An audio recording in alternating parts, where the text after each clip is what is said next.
একজন খেলোয়াড় যার নাম শুনলেই মনে পড়ে ফুটবল মাঠের রোমাঞ্চ আজ ফিরছেন তার শৈশবের ক্লাবে। সান্তোসের অরুণাচলে নেইমারের যাত্রা কি আবারও শুরু হবে? জানুয়ারির শুরুতেই সবার মুখে ছিল একটি গুঞ্জন, নেইমার কি ফিরছেন সান্তোসে? নেইমার আল হিলালের সঙ্গে চুক্তি বাতিল করে ফিরছেন তার শৈশবের ক্লাব সান্তোসে। অবিশ্বাস্য, সান্তোসের সোশ্যাল মিডিয়াতে মাত্র কয়েকদিনে বেড়েছে 10 লাখ ফলোয়ার। 2024 সালেও যা হয়নি।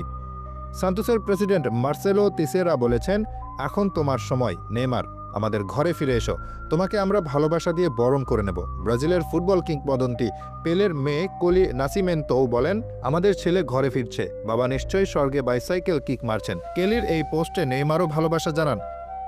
এদিকে নেইমার আল হিলালকে বিদায় জানিয়ে বলেছেন, আজ আমি খুশি, কারণ আমি আমার ঘরে ফিরছি। নেইমার ইতিমধ্যে প্রস্তুতি শুরু করেছেন। ইনস্টাগ্রামে তার স্যুটকেসের ছবি পোস্ট করেছেন আর বলেছেন, স্যুটকেস গোছানো সত্যিই কঠিন, কিন্তু তর সইছে না। Hasibur Rahman, daily our Bangladesh.